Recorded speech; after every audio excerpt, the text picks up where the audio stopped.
Khadiyal police को मिली बड़ सफलता। चोरी होइथिबा 15टी बाइक उद्धार सह 4 जण अभियुक्त गिरफ होइछन्ति। खड़ियाल थाना परिसर में आयोजित एक सांबादिक सम्मेलन में सूचना दी नुआपड़ा अतिरिक्त एसपी रंजित नायक। सूचना मुताबक गत 2 तारिख में खड़ियाल थाना अंतर्गत गोड़धुआपदर गाँव जयदेव पंडा तांकर एक बाइक चोरी होइथिबा नै खड़ियाल थाना रे अभियोग करथिले। एने खड़ियाल पुलिस तरफ तदंत करी खड़ियाल अंचलर 4 जण व्यक्ति को गिरफ करा जायतिला। सेमानक ठारू 15टी बाइक उद्धार होइतिला एवं सेमानकु कोर्ट चालाण करा जिबा सह दरकार पड़िले अधिक तदंत पई रिमांड रे निया जिवो बोली अतिरिक्त एसपी कहछन्ती।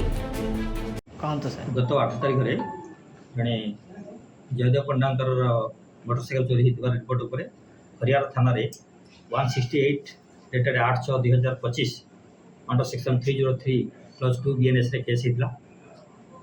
ए खबर पाइला परे एसपी महोदयंकर एसपी नुआपड़ांकर निर्देश मते 2टा टीम आम गठन करथिलु।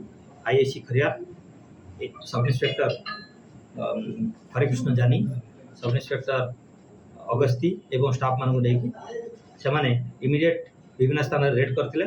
प्रथमे से माने प्रशांत कुमार अलियास रिकी जहाँ घर हला लाल साहेब पड़ा खड़ियाल ताकू धरिथिले एवं से गाड़ी को रिकवरी करथिले एवं ताको विभिन्न पचरा उचरा कला परे तांकर साथी विकास नाग, अविनाश बाग और पिंटू झा को गिरफ्त कराइला।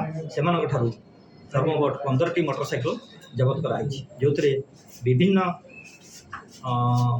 कंपनी अच्छी जमी टीवीएस अपाची पल्सर होंडा और ग्लामर मोटरसाइकल अच्छी जार मूल्य अनुमान मूल्य पाखापाखि 6 लाख टका कोर्ट चालान आज गाड़ी गुटे जबत कराई आज कोर्ट चालान। तो अभियुक्त माने को अंचल लोक माने सर अभियुक्त माने समस्ते खड़ियाल थाना अधीन लोक अच्छे और से बलांगीर रायपुर दुर्ग एमती लोक ओनर थी गाड़ी गुड़ा जबत चोरी कर जहाँकि तदंत परिसरभुक्त अच्छी आम एत कम समय भितर डिटेल हस्तगत होनी से अर्गानाइज वे आम तदंतर जना पड़ा से खाली गाड़ी जो ओनर पाखे गाड़ी ना गाड़ी घर आगे थी तो से गाड़ी गुड़ा टार्गेट करते उठे केते जण अभियुक्त अछंती आ किए अछंती एबे 4 जण हम प्रकार आम गिरफ्त करिछु अन्य माने थिबार आम संदेह करूछु से दिगरे तदंत चालू अछि। ठीक है सर, थैंक यू। नुआपड़ारू सांब कुमार सराफ, सनस्टार टीवी।